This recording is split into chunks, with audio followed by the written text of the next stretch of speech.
Le soir d'octobre s'abattit sur la vallée de la rivière Rouge dans une brume épaisse, teintant le ciel de nuances de rouille et d'or.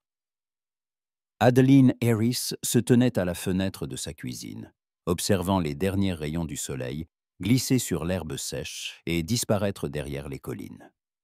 La maison était silencieuse, trop silencieuse pour une femme habituée aux voix d'hommes et au claquement des bottes sur le plancher en bois.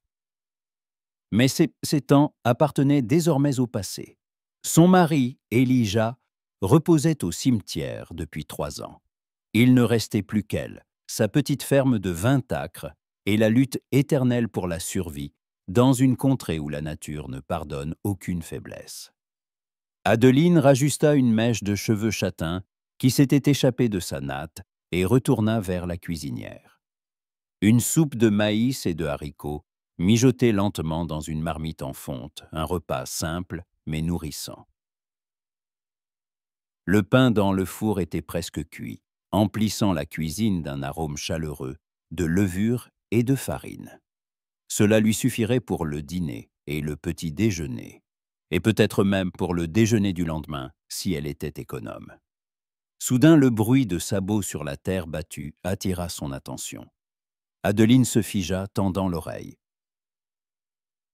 Dans cette région, les rares visiteurs se présentaient rarement après le coucher du soleil, et tous n'arrivaient pas avec de bonnes intentions. La femme décrocha le fusil de chasse d'Elijah et s'approcha prudemment de la fenêtre, écartant le rideau de cotonnade délavé. Un cavalier s'approchait lentement de sa maison. Dans la pénombre grandissante, il était difficile de distinguer les détails, mais Adeline voyait qu'il s'agissait d'un homme sur un cheval noir. Il se tenait en selle avec assurance, mais quelque chose dans sa posture trahissait une fatigue.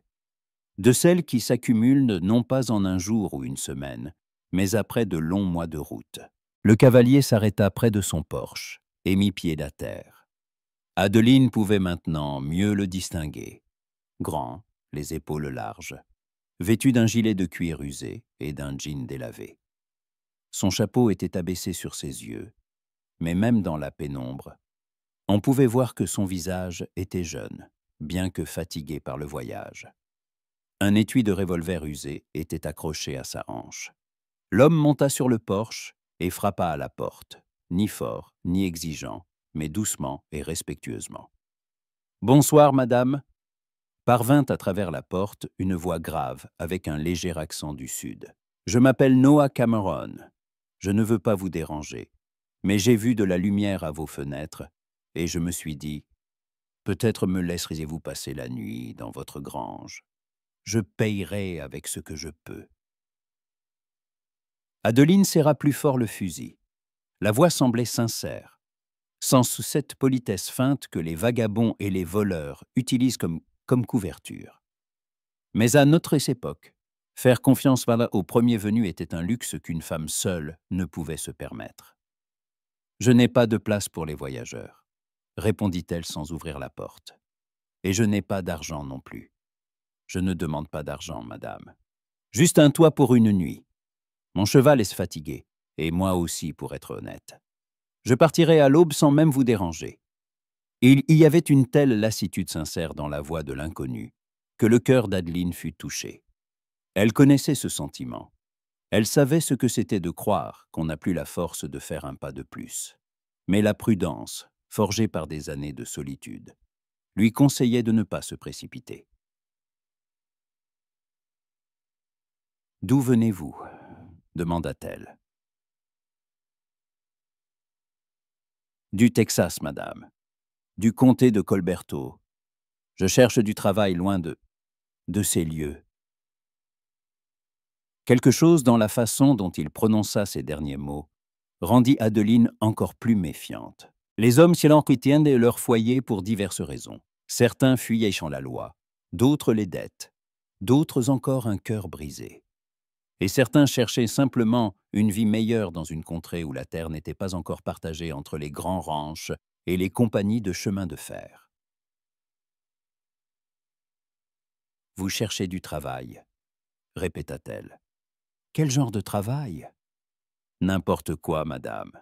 Je sais m'occuper du bétail, réparer les clôtures, ferrer les chevaux. Mes mains n'ont pas peur du travail, ça c'est sûr. » Adeline jeta un coup d'œil à sa cour, où le clair de lune révélait les poteaux de clôture penchés qu'elle n'arrivait pas à réparer seule. Au Fénil, où elle n'osait plus monter depuis 3 mois car l'échelle s'était cassée au printemps. À la pompe à eau, qui fonctionnait mal et nécessitait la force d'un homme pour être démontée et réparée. « Attendez 1 minute, dit-elle en s'éloignant de la porte. Adeline posa le fusil dans un coin, mais pas trop loin. Elle s'approcha du miroir suspendu au-dessus du lavabo et se regarda. 35 ans, mais elle en paraissait plus, le visage hâlé. Des ridules au coin des yeux à force de plisser les paupières au soleil, les mains durcies par le travail. Une simple robe marron reprisée à plusieurs endroits. Pas une beauté, mais pas laide non plus. Une femme qui connaissait le prix du labeur et n'avait pas l'habitude de se plaindre de son sort. Elle retourna à la porte et l'entr'ouvrit prudemment, laissant la chaîne de sécurité en place. Noah Cameron se tenait sur le porche, son chapeau à la main. À la lumière de la lampe à pétrole qui brûlait dans l'entrée, Adeline vit son visage. Jeune, 28 ou 30 ans. Des cheveux sombres, épais et légèrement ondulés. Des yeux gris comme le ciel avant l'aube. Un bel homme, mais pas de cette beauté ostentatoire qui plaît aux demoiselles de la ville. Plutôt le charme simple et honnête d'un homme qui a grandi en plein air. « Et vous avez dit que vous saviez réparer les clôtures ?» demanda-t-elle. « Oui, madame, et pas seulement les clôtures. Mon échelle pour le Fénil est cassée, et la pompe fonctionne mal. Réparez ça demain matin, et vous pourrez dormir dans la grange. Si vous ne le faites pas, vous partirez sur le champ. Marché conclu ?» Le visage de Noah s'illumina d'un sourire reconnaissant. « Marché conclu, madame. Merci, vraiment merci. »« De rien.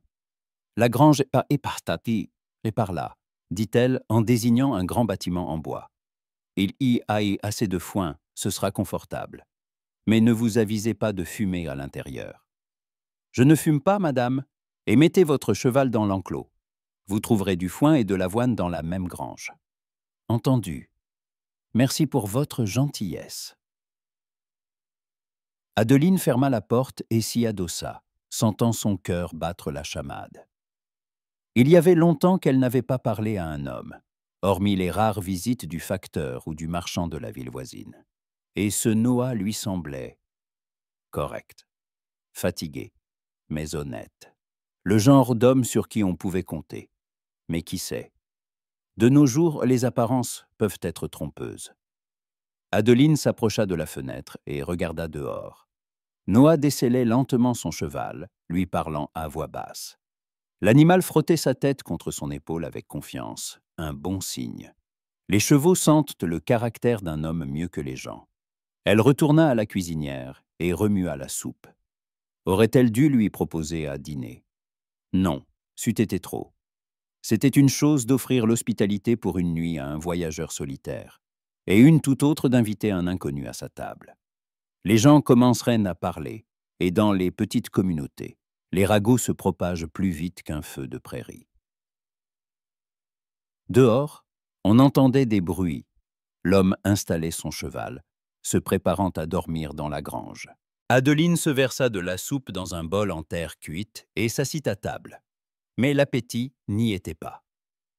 Ses pensées tournaient autour de cet invité inattendu. Qu'est-ce qui l'avait poussé à quitter le Texas? Il avait dit chercher du travail loin de ces lieux. Mais il y avait autre chose dans sa voix. De la douleur, du regret ou de la peur. Adeline secoua la tête, chassant sa curiosité. Ce n'étaient pas ses affaires. Le matin, il réparerait ce qui devait l'être et repartirait. Et elle se retrouverait avec une pompe fonctionnelle et une nouvelle échelle pour le Fénil. Un juste paiement pour une nuit d'hébergement. Mais lorsqu'elle se coucha, elle resta longtemps éveillée, écoutant les bruits de la nuit. Au loin, un coyote hurlait. Le vent agitait les feuilles sèches du peuplier sous sa fenêtre. Le plancher craquait sous l'effet des variations de température. Et un autre son, très faible, presque inaudible. Une voix d'homme dans la grange, qui se parlait doucement à lui-même, ou peut-être priait. Adeline ferma les yeux et tenta de s'endormir. Demain serait un autre jour, rempli de tâches habituelles. Et cet étranger repartirait, chercher son bonheur ailleurs. Elle ne savait pas encore à quel point elle se trompait. Adeline se réveilla à l'aube, tirée de son sommeil par un son inhabituel, le martèlement régulier d'un marteau. Elle s'habilla rapidement et regarda par la fenêtre. Noah Cameron était déjà debout et travaillait près du fenil, fixant de nouvelles traverses à l'échelle. Ses gestes étaient assurés, précis. On voyait que ses mains connaissaient leur métier. Elle se lava à l'eau froide, tressa ses cheveux en une natte serrée et sortit dans la cour. L'air matinal était frais et vivifiant, sentant l'absinthe et les herbes fanées. Noah se tourna au bruit de ses pas et hocha brièvement la tête en guise de salutation. « Bonjour, Madame Harris. Comment connaissez-vous mon nom ?» s'étonna Adeline. « C'est écrit sur la boîte aux lettres, » dit-il en désignant la route, où se trouvait en effet une boîte en bois penchée avec une inscription délavée. « J'espère que vous avez bien dormi. »« Oui, merci. Et vous ? Mieux que ces dernières semaines. Votre grange est chaude et sèche. » Adeline s'approcha et examina son travail. L'échelle semblait solide et fiable. Il ne s'était pas contenté de la réparer temporairement. Il l'avait refaite correctement, pour qu'elle dure longtemps. « Du bon travail, » admit-elle. Et la pompe, déjà réparée. Le problème venait du clapet, le cuir avait séché et laissé passer de l'air. Je l'ai remplacé par un neuf. Où avez-vous trouvé du cuir neuf pour le clapet ? Noah sourit, et ce sourire transforma son visage, le rendant plus jeune et plus séduisant. Les selliers ont toujours une réserve de cuir sur eux. On ne sait jamais ce dont on peut avoir besoin en route. Vous êtes sellier. Entre autres. Mon père m'a appris différents métiers. Il disait qu'un homme doit savoir tout faire pour survivre et nourrir sa famille. À la mention de son père, une note chaleureuse se fit entendre dans sa voix, et Adeline comprit que cet homme avait grandi dans une famille aimante. Cela se voyait dans sa façon de manier les outils, dans la manière soignée dont il avait rangé les planches utilisées, et dans le soin avec lequel il avait pensé et nourri son cheval. « Vous tenez donc vos promesses, » dit-elle. « Le travail est bien fait. Vous en doutiez ? De nos jours, il faut douter de tout. » Noah hocha la tête, compréhensif. Il rassembla ses outils et se dirigea vers son cheval, déjà sellé et prêt pour la route.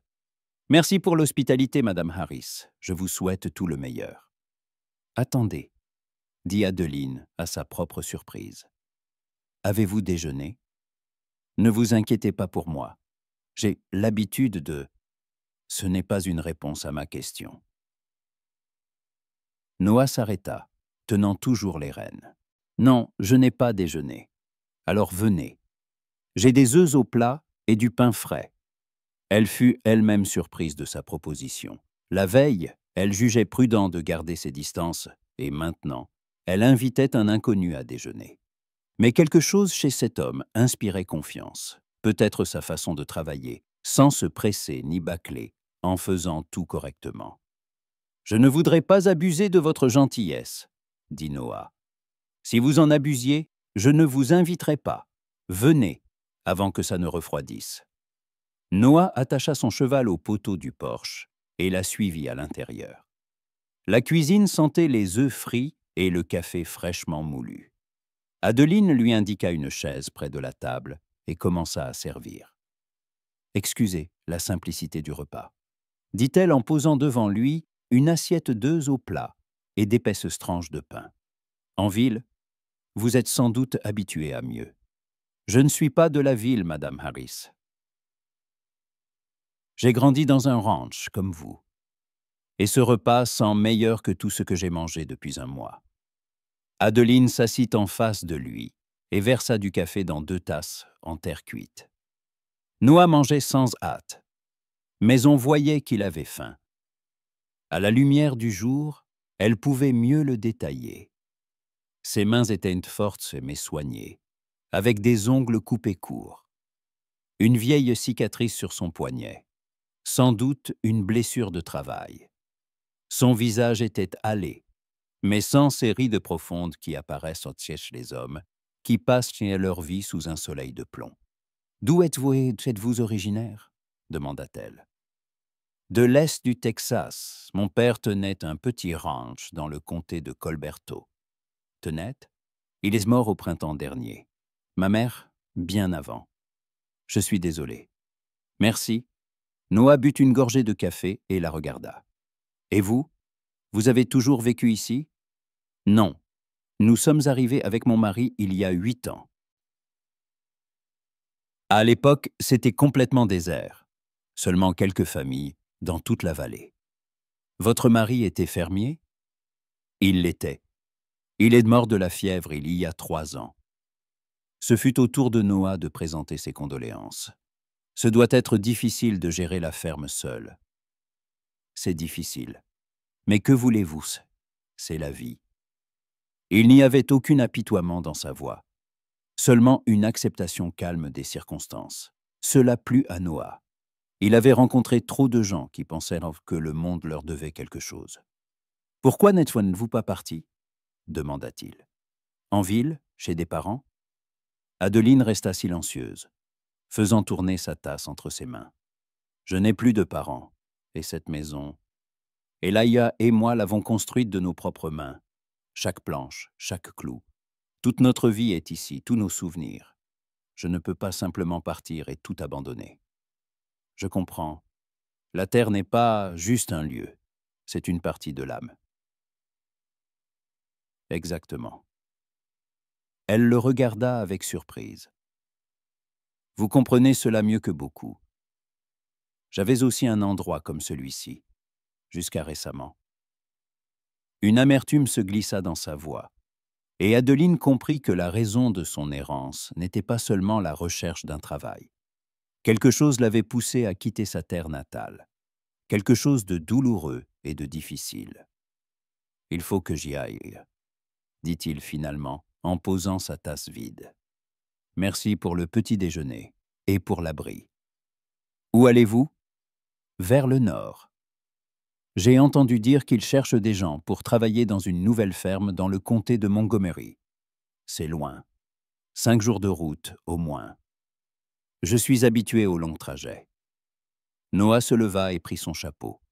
Adeline le raccompagna jusqu'à la porte, sentant un vide étrange dans sa poitrine. Elle était habituée à la solitude. Mais pour une raison quelconque, la perspective de se retrouver seule à nouveau lui parut particulièrement pénible.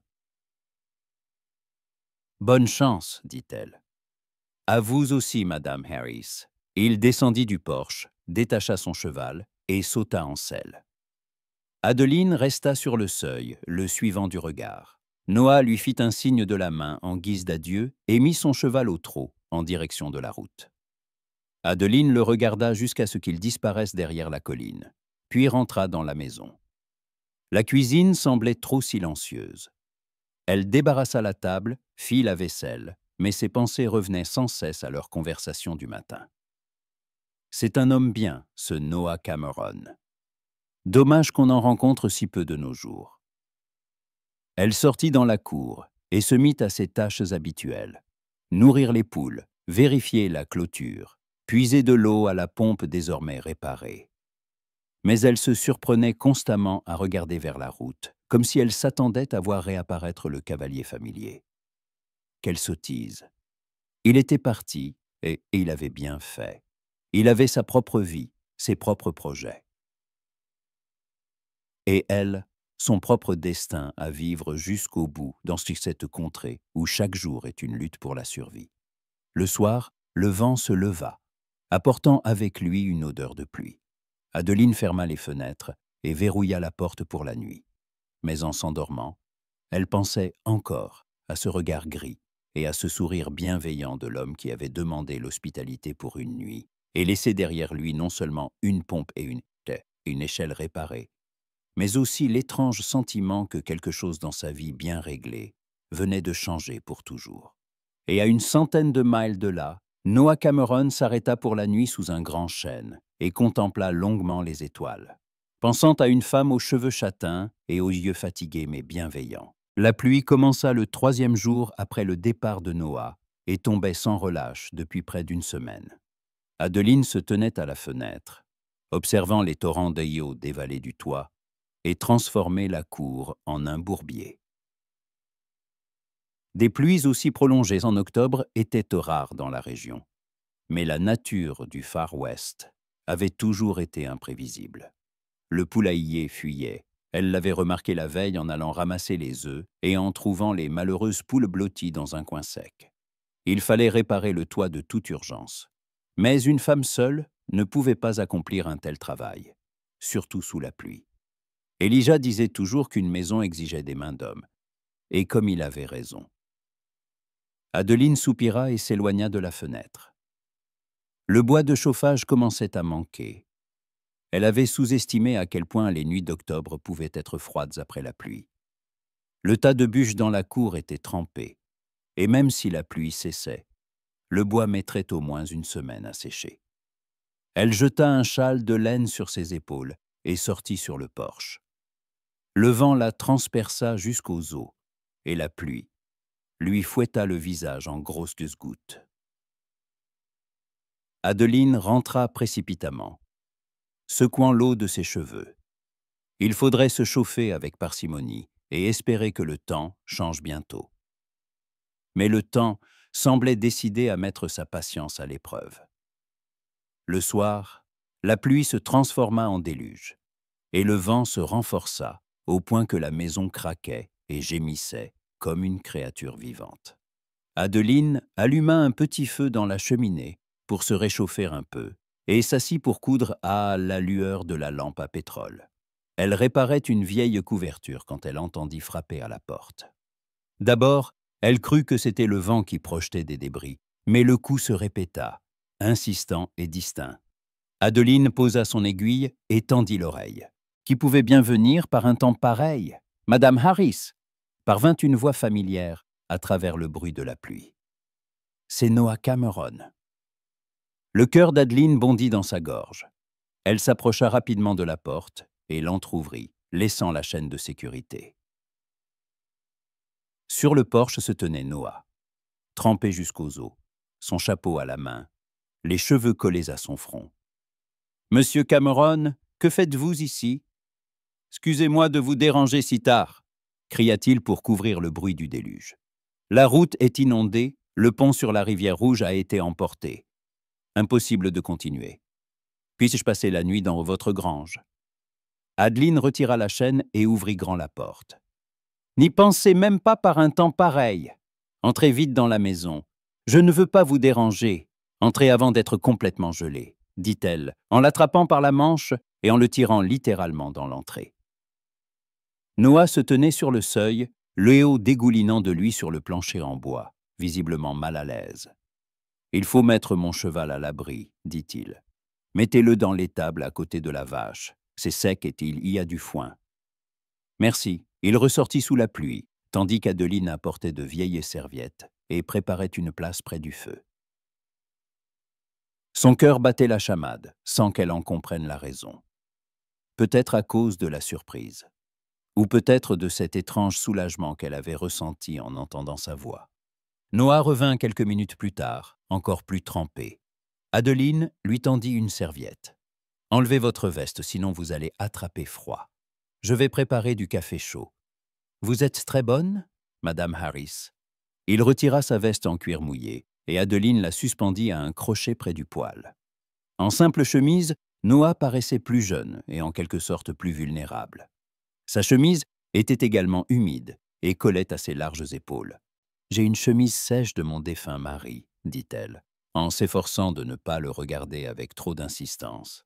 « Elle devrait vous aller. Ne vous donnez pas cette peine. Asseyez-vous près du feu et réchauffez-vous. Je vais trouver quelque chose de sec. » Adeline alla dans la chambre et sortit du coffre une des chemises d'Elijah. En coton blanc, de coupe simple, mais de bonne qualité. Elle avait longtemps eu du mal à se résoudre à donner ses affaires. Il lui semblait que s'en séparer enterrerait définitivement le souvenir de son mari. Mais maintenant, en tenant la chemise, elle ne ressentait aucune douleur. Seulement la conscience que les morts n'ont pas besoin de vêtements, mais les vivants, si. Elle retourna dans le salon. Noah était assis près de la cheminée, s'essuyant les cheveux avec une serviette. À la lueur du feu, son visage paraissait creusé et ses yeux fatigués. « Voilà, dit-elle en lui tendant la chemise. Changez-vous, et je préparerai quelque chose de chaud. » Merci. Noah prit la chemise et la regarda attentivement. C'est à votre mari? Oui, mais il ne la porte plus, et vous avez besoin de vous réchauffer. Noah hocha la tête, comprenant. Il alla se changer, tandis qu'Adeline se mit à réchauffer la soupe et à faire du café. Ses mains tremblaient légèrement, non pas de froid, mais d'émotion. Pourquoi était-elle si heureuse de son retour? Ce n'était qu'une coïncidence. Une route inondée, un pont emporté. Cela arrivait chaque année après de fortes pluies. Mais au fond d'elle, elle savait que ce n'était pas seulement une coïncidence. Ces derniers jours, elle s'était surprise plus d'une fois à penser à ce regard gris et à ce sourire bienveillant. À la façon dont il avait soigneusement réparé l'échelle et la pompe, à sa manière prudente et respectueuse de lui parler. Noah revint, vêtu de la chemise sèche. Elle était un peu grande pour lui, Elijah était plus corpulent, mais elle lui allait bien. Il retroussa les manches, révélant des avant-bras forts, et s'assit à table. « Je me sens beaucoup mieux, dit-il. Merci. »« Mangez pendant que c'est chaud, » dit Adeline en posant devant lui un bol de soupe et une tasse de café fumant. Qu'est-il arrivé à la route? Le ruisseau s'est transformé en rivière déchaînée et a sapé le pont. Le courant est si fort maintenant qu'on ne peut pas traverser. Et la route de contournement est impraticable, mon cheval a failli s'embourber. Il faudra donc attendre que l'Ostao baisse. J'en ai bien peur. Si cela ne vous dérange pas, bien sûr. Adeline s'assit en face de lui avec sa tasse de café. Et l'endroit où vous alliez? Le travail en valait la peine? Noah resta silencieux un instant, remuant sa soupe avec la cuillère. Pour être honnête, je ne sais pas. Peut-être qu'il n'y en a déjà plus. Cela fait plus d'une semaine que j'ai entendu parler de cette offre. Alors pourquoi vous presser? Parce que je n'ai nulle part où aller. Il y avait quelque chose dans sa voix qui poussa Adeline à le regarder plus attentivement. La fatigue n'était pas seulement physique. Cet homme était las de la vie, des recherches, de l'incertitude. « Que s'est-il passé au Texas ?» demanda-t-elle doucement. « Qu'est-ce qui vous a poussé à quitter votre terre natale ?» Noah posa sa cuillère et regarda longuement le feu dans la cheminée. « C'est une longue histoire, » dit-il enfin. « Nous avons le temps. La pluie ne va pas s'arrêter de sitôt. » Il la regarda comme pour évaluer s'il pouvait lui faire confiance. Puis il commença à raconter, lentement et posément, comme un homme qui n'avait partagé ses malheurs avec personne depuis longtemps. Nous avions un bon ranch, petit mais suffisant pour vivre. Mon père avait élevé un bon troupeau, la terre suffisait. J'allais épouser une jeune fille de la vallée voisine, Mary Clarkson. Nous nous connaissions depuis l'enfance, nos parents approuvaient de notre union. Adeline sentit une étrange pointe au cœur à la mention de la fiancée, mais ne dit rien.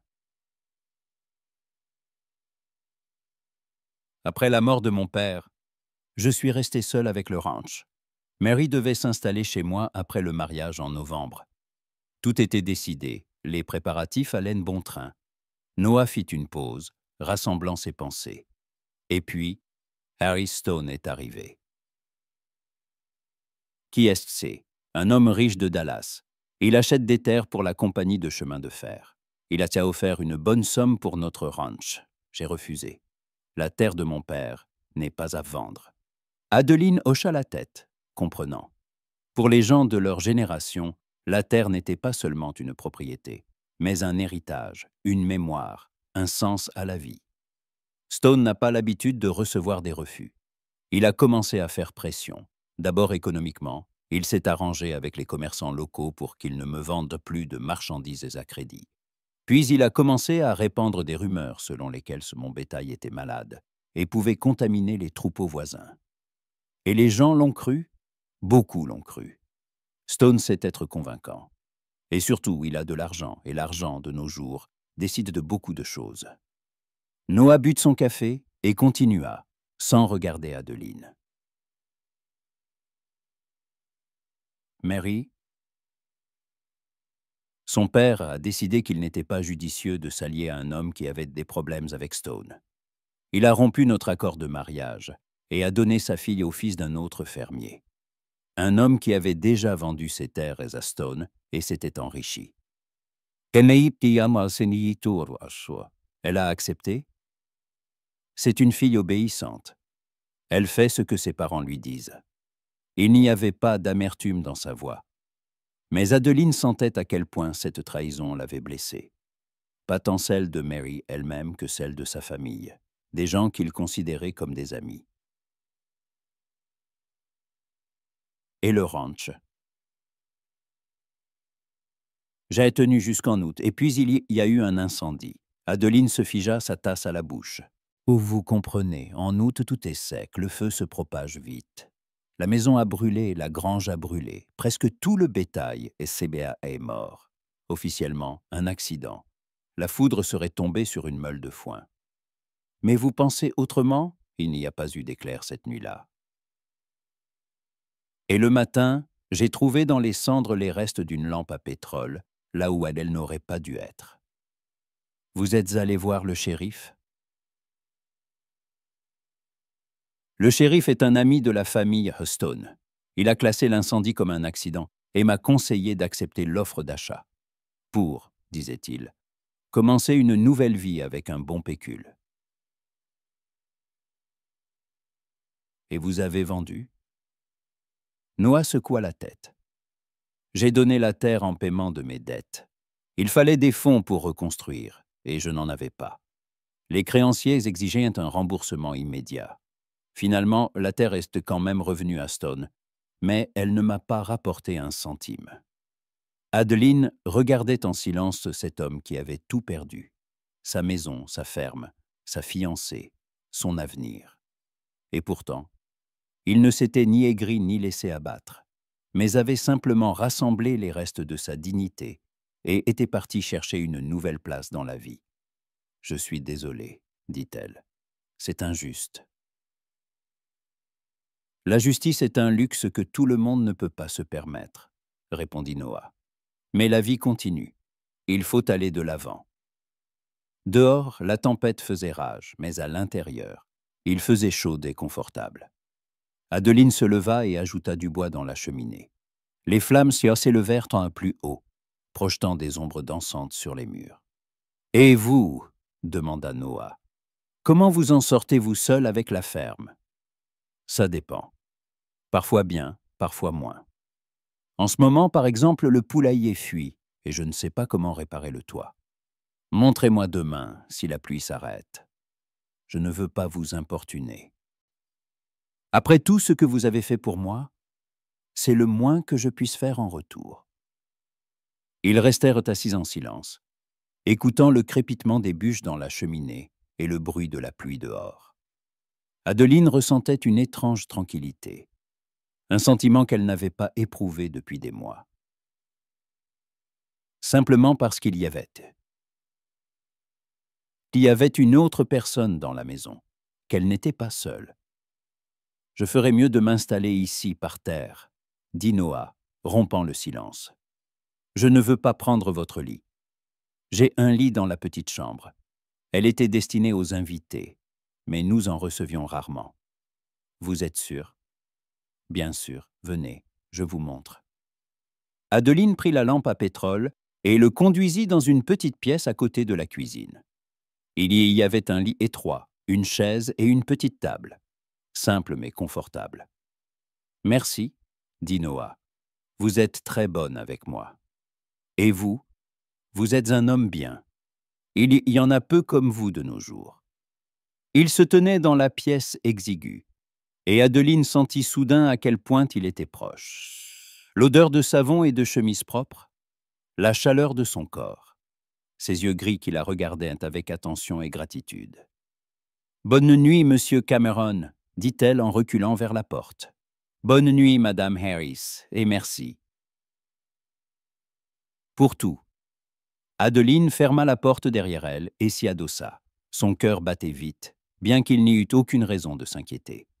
Juste un voyageur fatigué qui avait trouvé refuge par mauvais temps. Tout était honnête, tout était correct. Mais pourquoi sentait-elle que cette nuit changerait quelque chose dans sa vie pour toujours? Adeline fut réveillée par une odeur de café et de bacon grillé. Sa première pensée fut qu'elle avait oublié d'éteindre le feu sous la cuisinière. Mais elle se souvint alors de son invité et s'habilla rapidement. La maison était inhabituellement chaude. Quelqu'un avait déjà allumé le poêle et entretenu le feu dans la cheminée. Elle tressa ses cheveux, mais quelques mèches rebelles s'échappèrent, encadrant son visage de douces ondulations. D'habitude, elle les tirait fermement en arrière, mais aujourd'hui, pour une raison quelconque, elle les laissa ainsi.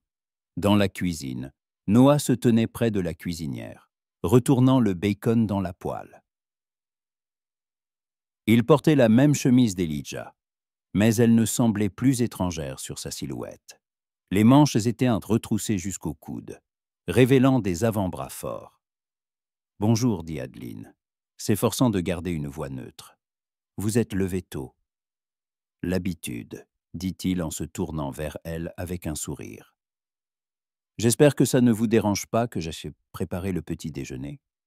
Je voulais vous remercier pour votre hospitalité. »« Bien sûr que non. C'est très gentil de votre part. » Adeline s'approcha de la fenêtre et écarta les rideaux. La pluie avait enfin cessé, mais le ciel était encore couvert de nuages gris. La cour s'était transformée en un bourbier de boue et de flaques. « La route ne séchera pas de sitôt, dit-elle. Cela me laisse le temps de réparer votre poulailler. » Noah. Elle se tourna vers lui et quelque chose dans sa voix le fit poser sa spatule. « Puis-je vous appeler par votre prénom? »« Bien sûr. Et puis-je vous appeler Adeline? »« Oui. » Son prénom sonnait différemment dans sa bouche, comme s'il en savourait chaque syllabe. Adeline sentit le rouge lui monter aux joues et se détourna vers la fenêtre. « Le petit déjeuner est prêt, dit Noah. Il lui tendit une assiette de bacon, d'œufs et de tranches de pain grillé. Un repas simple, mais préparé avec soin. Et ils s'assirent l'un en face de l'autre. Et Adeline remarqua avec quelle dextérité il se servait, avec quelle propreté il mangeait. Un homme bien éduqué, issu d'une bonne famille. « Avez-vous des frères ou des sœurs ?» demanda-t-elle. « J'avais une sœur cadette, Emma. Elle est morte de la diphtérie à 14 ans. Je suis désolé, vous êtes donc resté tout seul. » Tout seul. Noah but une gorgée de café. « Et vous? Aviez-vous une famille avant de vous marier? Mes parents sont morts de la fièvre quand j'avais 18 ans. Je n'avais pas d'autres parents. Elijah, il m'a sauvé à l'époque. Il m'a épousé et m'a emmené ici, m'a donné une maison, une famille, un avenir. L'aimiez-vous? » La question était inattendue et très personnelle. Adeline réfléchit avant de répondre. « À ma façon, oui. Elijah était un homme bon, un mari attentionné, mais ce n'était pas l'amour dont on parle dans les romans. Plutôt de la gratitude, de l'attachement, du respect. » Je comprends. Et vous, aimiez-vous votre Mary? Ce fut au tour de Noah de méditer sa réponse. C'est ce que je croyais. Mais après qu'elle en a épousé un autre, j'ai compris que j'aimais plus l'idée de l'épouser qu'elle-même. Nous nous connaissions depuis l'enfance et il semblait naturel de se marier. Mais de vrais sentiments, il n'y en avait probablement pas. Alors, peut-être que c'est mieux ainsi? Peut-être. Il la regarda attentivement. Avez-vous déjà ressenti cet amour-là? Celui des romans? Adeline baissa les yeux vers son assiette. Étrange question de la part d'un homme qu'elle ne connaissait que depuis quelques jours. mais pour une raison quelconque. Elle avait envie de répondre honnêtement. Non, mais parfois, j'ai l'impression d'avoir manqué quelque chose d'important dans la vie, que les vrais sentiments me sont passés à côté. Vous êtes encore jeune. Vous avez toute la vie devant vous. J'ai 35 ans, Noah. Dans nos contrées, c'est déjà un âge mûr. L'âge n'est qu'un chiffre. Il tendit la main par-dessus la table et toucha légèrement son poignet. Vous êtes une belle femme, Adeline, et bonne. N'importe quel homme serait heureux de... Il ne termina pas sa phrase, mais le contact de ses doigts sur sa peau déclencha une étrange chaleur qui se propagea dans tout son corps. Adeline retira doucement sa main. « Je dois aller voir les poules, » dit-elle en se levant. « Et vous n'êtes pas obligé de réparer le toit. Vous en avez déjà fait beaucoup. » Je veux aider. Après le petit déjeuner, ils sortirent dans la cour. La boue clapotait sous leurs pieds, mais l'air était frais et pur après la pluie.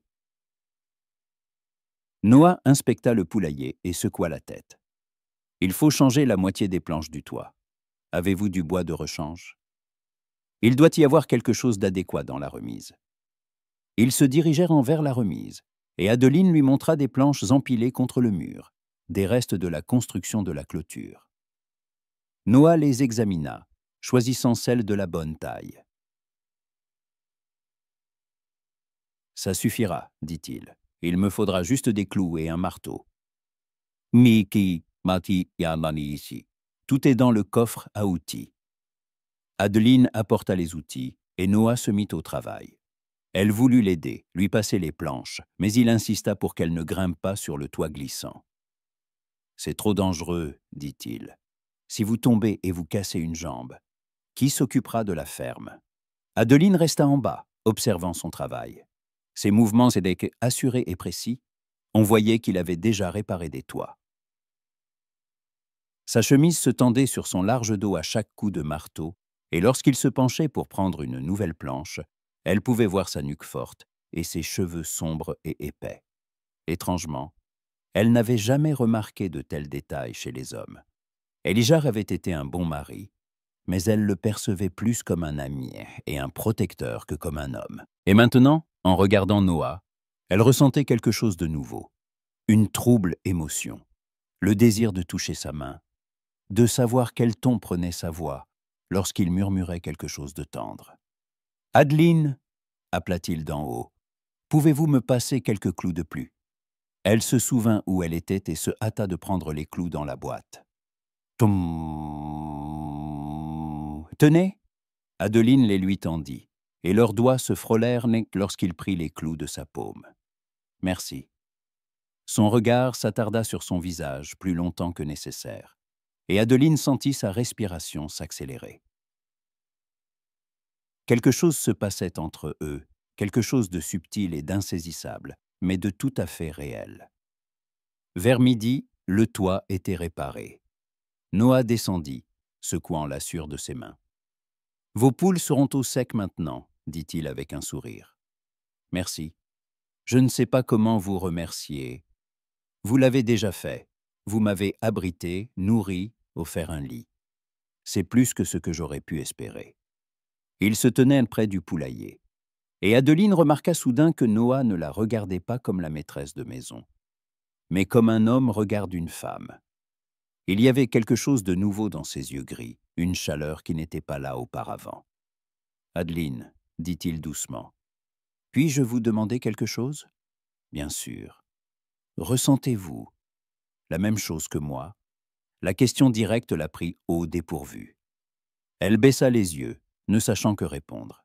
« Je ne comprends pas de quoi vous parlez. » « Si, vous comprenez. » Il fit un pas vers elle. « Il y a quelque chose entre nous. Je l'ai senti dès le premier jour quand vous m'avez ouvert la porte. Et aujourd'hui, c'est encore plus fort. » Adeline leva les yeux vers lui. Il se tenait si près qu'elle pouvait voir des éclats dorés dans l'iris gris de ses yeux, une fine cicatrice sur son menton, ses cils épais. « Noah, Ce n'est pas raisonnable, murmura-t-elle. Nous nous connaissons à peine. Parfois, une âme reconnaît son âme sœur au premier regard. Ce sont des mots de roman. Peut-être. Mais cela ne les rend pas moins vrais. Il leva la main et toucha doucement sa joue. Sa peau était chaude et un peu rugueuse à cause du travail, mais son contact était incroyablement tendre. Adeline, répéta-t-il son nom, et il y avait tant de chaleur dans ce son que son souffle se coupa. Nous ne devrions pas, dit-elle, mais elle ne recula pas. Pourquoi? Parce que vous allez partir. Dès que la route sera sèche, vous continuerez votre chemin pour chercher du travail, construire une nouvelle vie. Et je resterai seul ici.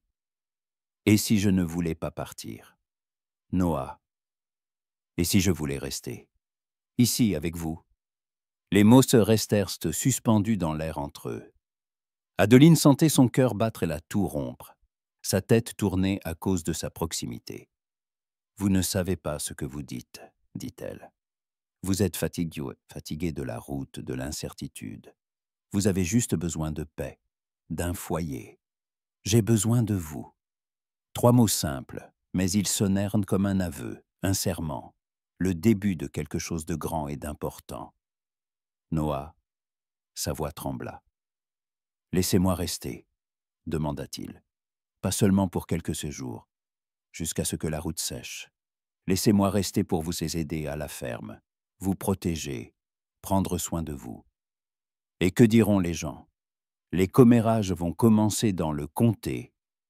Laissez-les parler. Nous ne faisons rien de mal. » Sa main était toujours sur sa joue, et Adeline se blottit involontairement contre ce contact.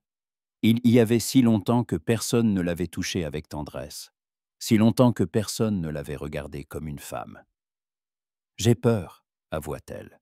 « De quoi avez-vous peur? » « De croire, de m'attacher et de me retrouver seule à nouveau. Je n'ai pas l'intention de partir, Adeline.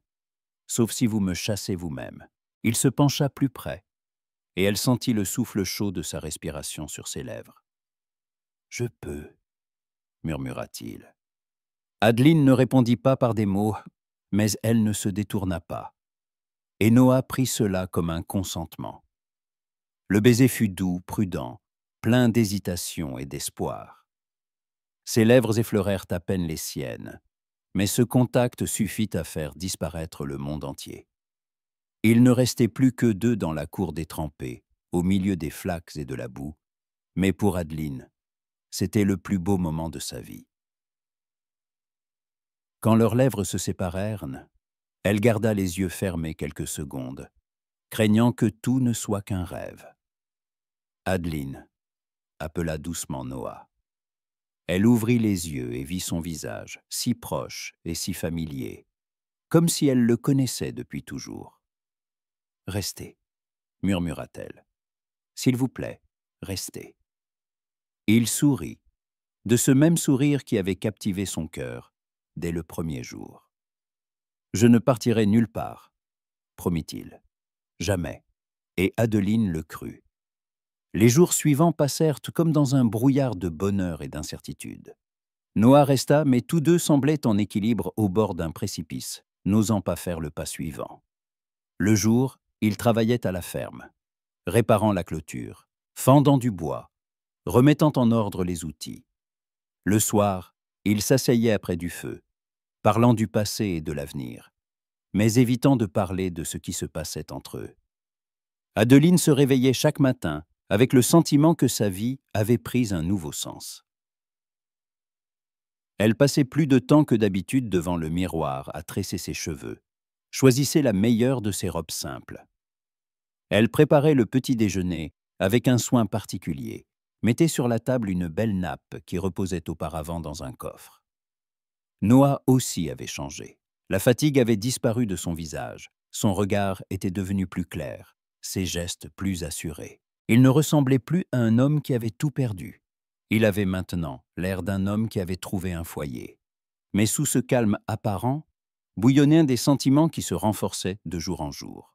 Les contacts accidentels de leurs mains lorsqu'ils se passaient des outils. Les regards qui duraient un peu plus longtemps que nécessaire. Une proximité à la fois douce et tourmentante.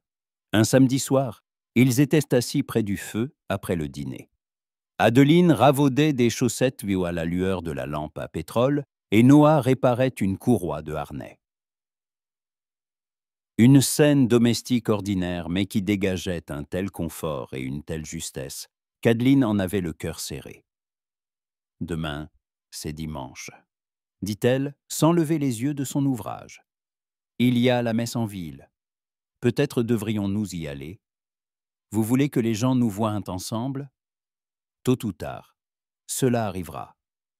Mieux vaut se montrer à l'église que d'attendre que quelqu'un passe par ici et vous voie. » Noah posa la courroie et la regarda. « Adeline, que leur montrerons-nous exactement? Qui suis-je pour vous? Un ouvrier? Un pensionnaire? Ou quelque chose de plus ?» La question resta en suspens. Adeline leva enfin les yeux de sa couture. « Je ne sais pas. Et vous? Qu'en pensez-vous? Je pense que je suis tombé amoureux de vous. Désespérément et pour toujours. » Des mots simples, prononcés d'une voix calme, mais qui la frappèrent en plein cœur. Adeline posa son ouvrage et le regarda. « Noah, je sais que c'est rapide, trop rapide, mais je ne peux pas le contrôler. » Il se leva de son fauteuil et s'approcha d'elle. « Dès le premier jour où je vous ai vu sur le seuil, j'ai su que je rencontrais une femme exceptionnelle.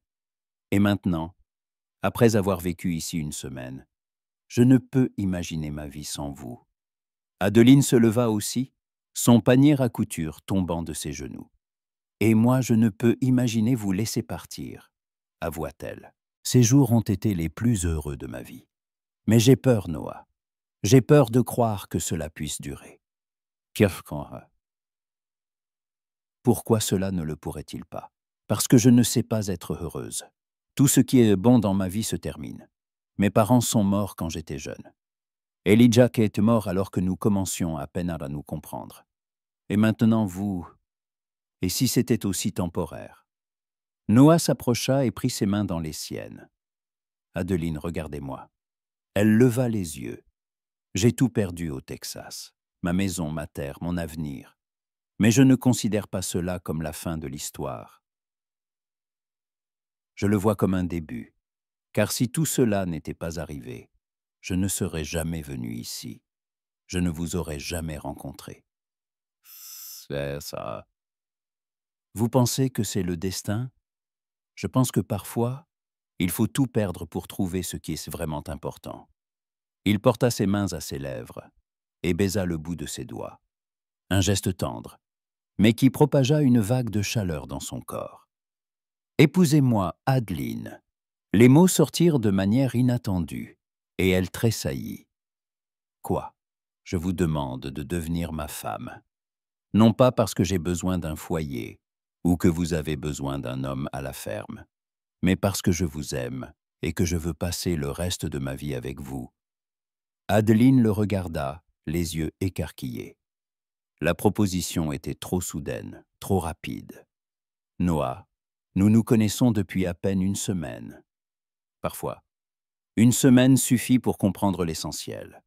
Je sais que vous êtes bonne, forte, fidèle. Je sais que vous savez aimer et apprécier les joies simples de la vie. Je sais qu'avec vous, je me sens chez moi. Que me faut-il savoir de plus? Et moi, je sais que vous êtes honnête, travailleur, fiable, » répondit-elle doucement. « Je sais que vous n'abandonnerez pas dans le malheur et que vous ne trahirez pas. Je sais qu'à vos côtés, je me sens femme et pas seulement une survivante. Alors pourquoi hésitez-vous » Adeline libéra ses mains et se dirigea vers la fenêtre. Dehors, la nuit était noire, mais elle ne voyait que son propre reflet. « Parce que j'ai peur de faire une erreur. Eliash a épousé une jeune fille sans famille ni moyens. C'était un homme noble. Il voulait aider.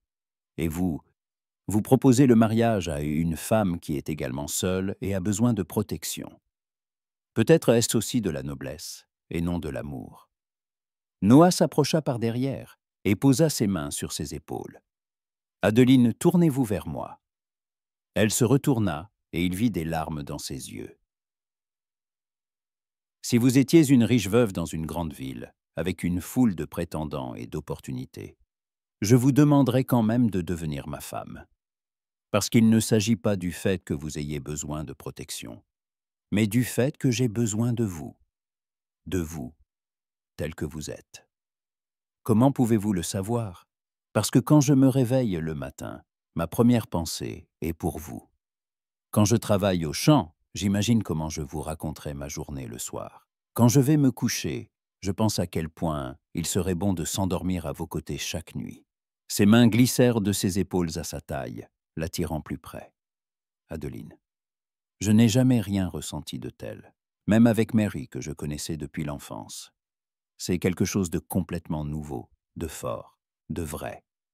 Moi non plus, je n'ai jamais rien ressenti de tel, murmura-t-elle. Et ça me fait peur. Et moi, ça m'inspire. Il se pencha et posa son front contre le sien. Dites oui, Adeline, risquons d'être heureux. Elle ferma les yeux, sentant la chaleur de son corps, l'odeur familière de savon et de chemise propre. Et si quelque chose ne va pas? Alors nous résoudrons les problèmes ensemble. N'est-ce pas pour cela que les gens se marient? Pour avancer dans la vie main dans la main, en se soutenant mutuellement? Adeline ouvrit les yeux et le regarda. Ses yeux gris la fixaient avec une telle tendresse et un tel espoir que son cœur se serra de bonheur.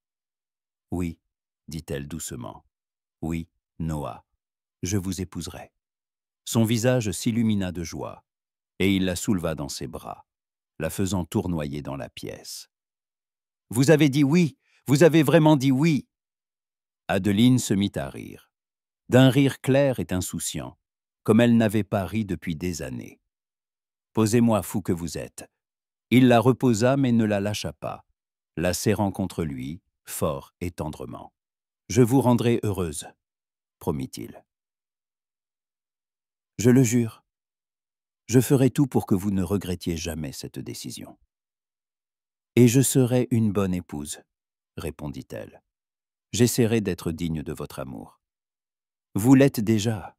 Vous êtes merveilleuse. » Il se pencha et l'embrassa, non pas aussi prudemment que la première fois, mais avec un sentiment profond qui s'était accumulé tous ces jours. Adeline passa ses bras autour de son cou, répondant au baiser de tout son cœur. Quand ils se séparèrent, ils respiraient tous deux rapidement. « Quand ?» demanda Noah. « Quand nous marierons-nous ? Il faut parler au pasteur, préparer les papiers. Dans quelques semaines, fit-il semblant de s'étouffer. C'est une éternité. Patientez, rit Adeline. Les bonnes choses valent la peine d'attendre. Alors ce sera la meilleure chose au monde. Ils se rassirent près du feu, mais cette fois, Noah s'assit sur le canapé à côté d'elle, passant un bras autour de ses épaules. Adeline se blottit contre sa poitrine, écoutant les battements réguliers de son cœur. « Et que diront les gens en ville ?» demanda-t-elle.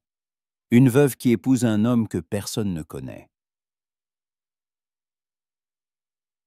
Ils diront que vous avez trouvé un homme bien, qui prendra soin de vous. Et si quelqu'un dit quelque chose de mal, eh bien j'aurai de quoi répondre.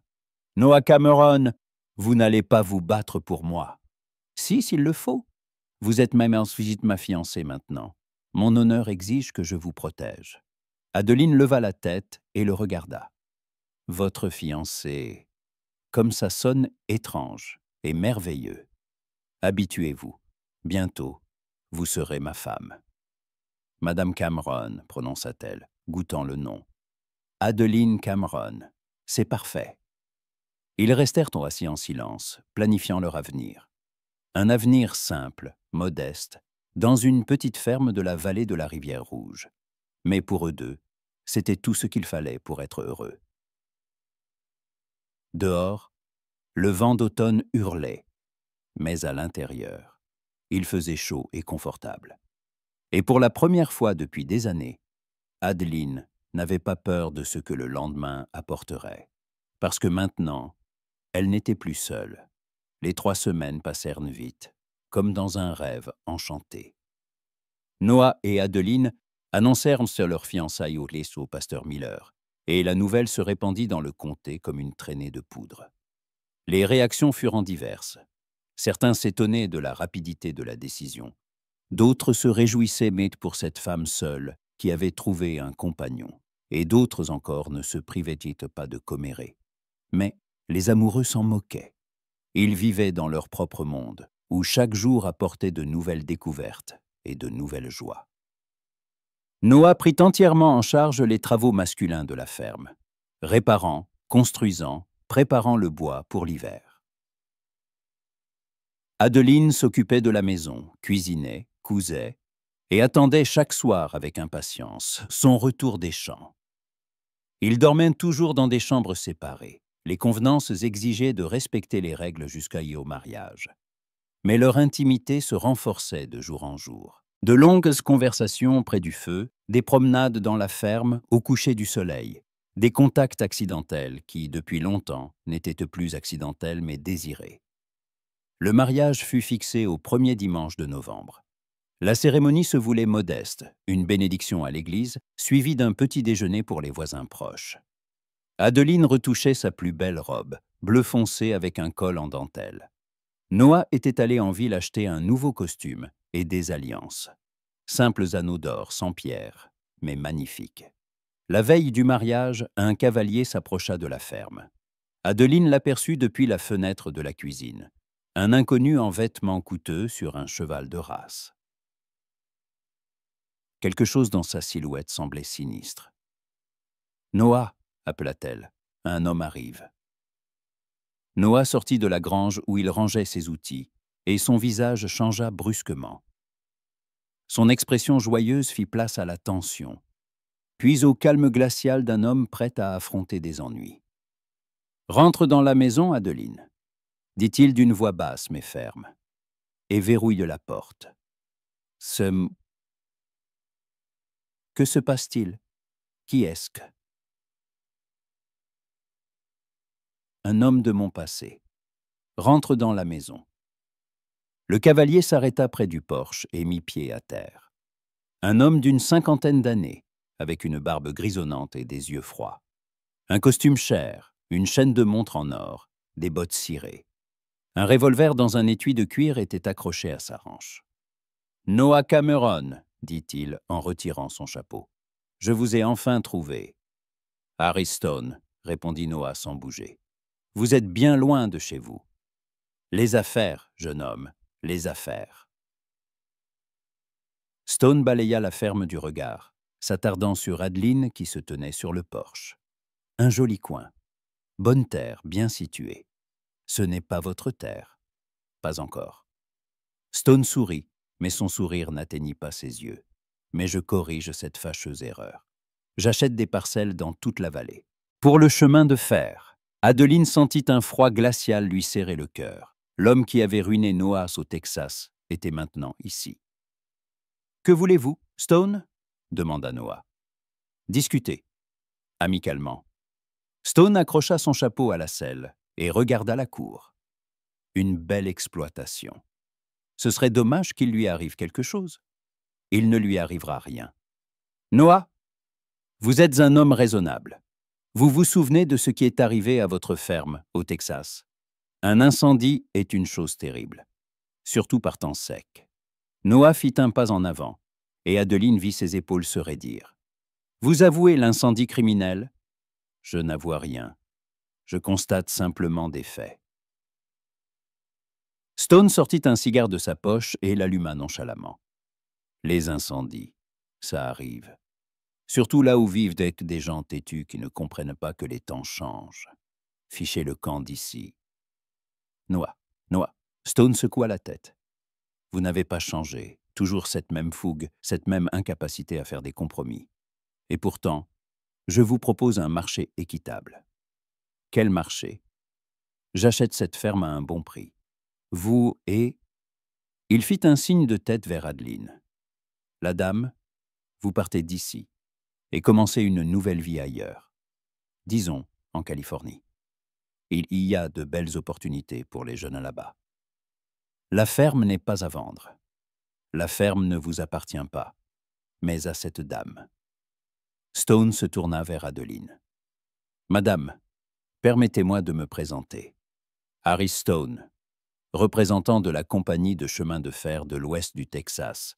Nous prévoyons de construire une ligne à travers cette vallée, et votre terre nous est très nécessaire. Adeline descendit du porche et se plaça à côté de Noah. Ma terre n'est pas à vendre, monsieur Stone. Tout est à vendre, madame. Ce n'est qu'une question de prix. Il sortit une épaisse enveloppe de sa veste. Voici 5 000 $. En espèces, pour un terrain qui en vaut à peine 1000. 5 000 $, une somme énorme pour la région. Avec cet argent, on pouvait acheter une grande ferme dans un bon secteur, s'assurer une existence confortable pour de nombreuses années. Ça ne m'intéresse pas, dit fermement Adeline. Madame, vous ne comprenez pas. Le chemin de fer passera ici de toute façon, avec ou sans votre consentement. La seule différence, c'est si vous recevrez une juste compensation ou non. Est-ce une menace? C'est la réalité. Stone tira sur son cigare. Regardez votre fiancé. Demandez-lui ce qui est arrivé aux gens qui ont refusé de vendre leurs terres au Texas. Adeline regarda Noah. Son visage était pâle, mais résolu. « Que s'est-il passé » demanda-t-elle. « Des incendies » répondit Noah. Ceux qui refusaient de vendre voyaient leurs granges, leurs maisons, leurs récoltes brûlées. Et il y avait toujours des témoins pour affirmer que c'étaient des accidents. Et ceux qui vendaient, il ne leur arrivait rien. Ils recevaient leur argent et partaient. Stone hocha la tête d'un air approbateur. Un jeune homme intelligent. Il comprend comment le monde fonctionne. Il tendit l'enveloppe à Adeline. « Prenez l'argent, madame. C'est une offre honnête. » Adeline regarda l'enveloppe, puis Stone, puis Noah. « Monsieur Stone, » dit-elle calmement, « je ne suis pas né d'hier. Je connais le prix des offres honnêtes venant de gens comme vous. » « Des gens comme moi ?» Des gens qui arrivent avec de l'argent et des menaces, qui ruinent les fermiers et brûlent leurs maisons. Elle fit un pas en avant. « Ma ferme n'est pas à vendre, à personne et pour aucune somme. » Stone remit l'enveloppe dans sa poche et son visage se durcit.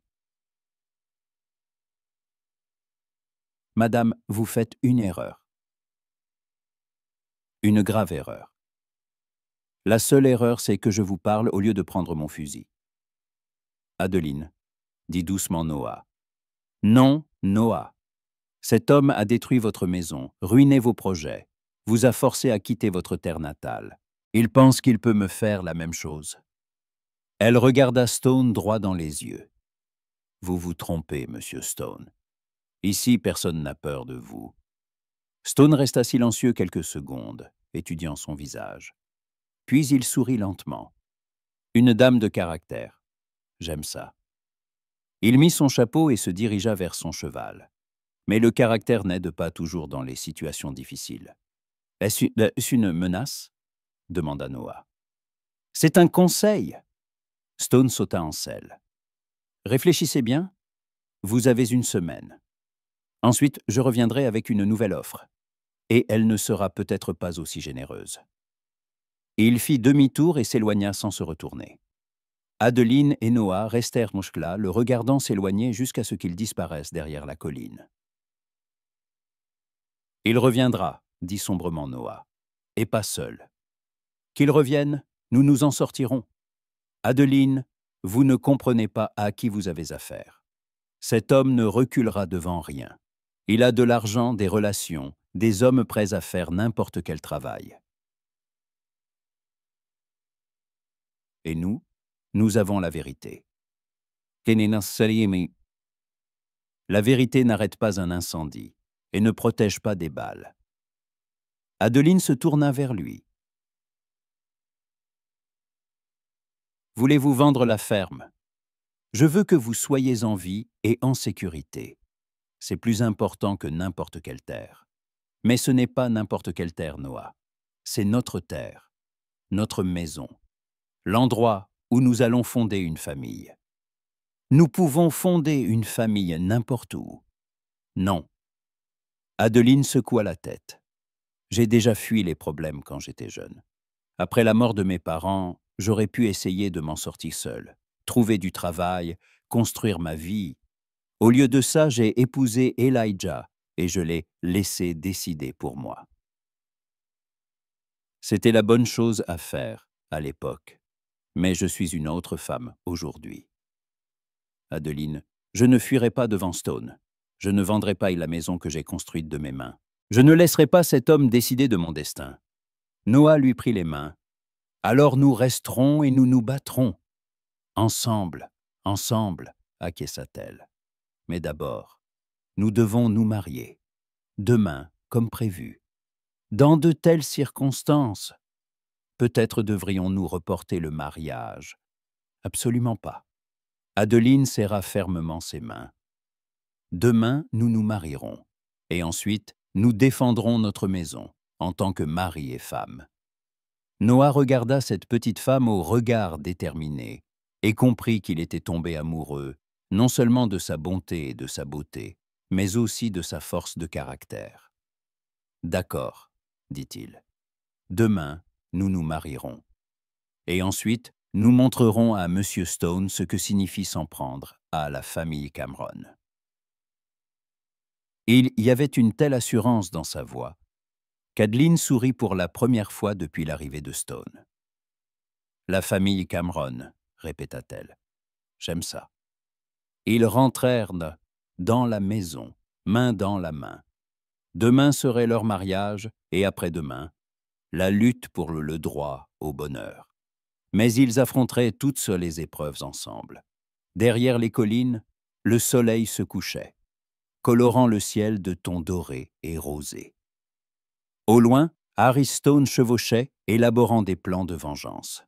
Mais dans la petite maison de la vallée de la rivière Rouge, deux amoureux se préparaient pour le jour le plus important de leur vie. Et pour la première fois depuis des années, l'avenir semblait merveilleux, malgré toutes les menaces. Parce que l'amour s'était avéré plus fort que la peur. Le mariage eut lieu le jour prévu, malgré les menaces. Le pasteur Miller unit Noah et Adeline dans la petite église et les voisins organisèrent une fête simple mais chaleureuse. Harry Stone ne réapparut plus dans la vallée de la rivière Rouge. On raconta que les autorités fédérales s'étaient intéressées à ses méthodes commerciales et qu'il avait dû quitter l'État en urgence. Noah et Adeline Cameron vécurent une vie longue et heureuse dans leur maison. Ils eurent 3 enfants, la ferme prospéra. Et leur histoire devint une légende sur la façon dont le véritable amour peut surmonter tous les obstacles. Et lorsque bien des années plus tard, leurs petits-enfants leur demandaient comment grand-père et grand-mère s'étaient rencontrés, Adeline répondait toujours avec un sourire. Il a demandé l'hospitalité pour une nuit, et il est resté toute une vie.